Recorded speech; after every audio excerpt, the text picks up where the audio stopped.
তোমাদের কোন পুরুষ অন্য কোন পুরুষের লজ্জাস্থান মানি সতরের দিকে তাকাইবা না, রানের দিকে তাকাইবা না, কোন নারী অন্য কোন নারীর শরম লজ্জার দিকে তাকাইবা না।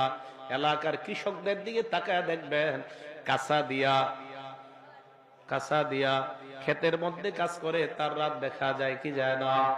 আল্লাহ নবী বলেন, লজ্জা যখন না থাকে কৃষক এইভাবে কাজ করবে। কৃষক ভাই, আপনি এইভাবে আপনার রাত যতক্ষণ দেখাইবেন ততক্ষণ গুনাহ আর গুনাহ লিপিবদ্ধ হয়। আল্লাহ নবী বললেন, ওয়ালা ইউজির রাজুলু ইলা রাজুলি ফি সাওবিন ওয়াহিদ, এক পুরুষ আরেক পুরুষের সাথে এক কাঁথার নিচে, এক কম্বলের নিচে, এক বালিশের মধ্যে শুইতে পারবে না।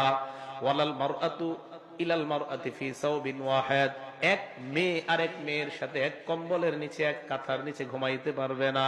আমার নবী বলে দিলেন, এক পুরুষ আরেক পুরুষের সাথে এক কাঁথার নিচে ঘুমাইবা না, এক পুরুষ আরেক পুরুষের সাথে এক কম্বলের নিচে ঘুমাইবা না, এক লেপের নিচে ঘুমাইবা না, এক নারী আরেক নারীর সাথে এক কম্বলের নিচে ঘুমাইবা না, এক লেপের নিচে ঘুমাইবা না, এক কাঁথার নিচে ঘুমাইবা না। এটা আমার ইসলামের শিক্ষা, মানতে হবে। মনে থাকবে এই কথাটা? আপনাদের ঘরে ঘরে শীতকাল, কথা কিন্তু মনে রাখেন, শীতকাল বিশেষ করে যাদের বয়স 10 হয়ে গেছে, 7, 8, 9, 10 ছেলে, এই 8 বছর 10 বছরের ছেলেদেরকে আরেক ছেলের সাথে শুইতে দিবেন না। আরেক ছেলের বয়স যদি হয় এরকম 8-10, প্রয়োজনে বাবা ছেলে এক কাঁথার নিচে ঘুমাবে, মা মেয়ে এক কাঁথার নিচে ঘুমাবে, এক লেপের নিচে, কিন্তু এক বোন আরেক বোনের সাথে না। আপনাদের এই কথাগুলো বুঝে আসতেছে? এটা আমাদের নবীজি নিষেধ করছেন। হ্যাঁ, এটা কেন করছেন?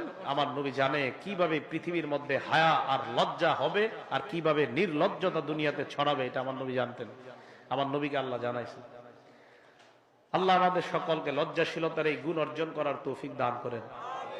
আমাদের নবীজি কেমন লাজুক ছিলেন, মন দিয়ে শোনেন। বুখারী শরীফ হাদিস নাম্বার 6102 নাম্বার হাদিস। কানা রাসূলুল্লাহ সাল্লাল্লাহু আলাইহি ওয়াসাল্লাম আশাদ্দা হায়াআম মিনাল আযরা'i ফি খিদরিহা। একজন কুমারী মেয়ে পর্দার মধ্যে যেমন লাজুক, একটা কুমারী মেয়ে পর্দার আড়ালে যেমন লাজুক, একজন কুমারী মেয়ে পর্দার মধ্যে থাইকা যেমন লাজুক, যেমন লজ্জাশীল, আমার নবী ওই কুমারী মেয়ের চাইতেও বেশি লাজুক ছিলেন। চিল্লায়া বলেন সুবহানাল্লাহ। এই কি কথা? নবীজি একটা কুমারী মেয়ে পর্দার মধ্যে থাইকা যতটা লাজুক, আমাদের নবী এর চাইতে বেশি লাজুক ছিলেন। আল্লাহ আমাদের সকলকে নবীর মতো লজ্জাশীলতার এই গুণ যেন আমরা অর্জন করতে পারি, আল্লাহ তৌফিক দান করেন।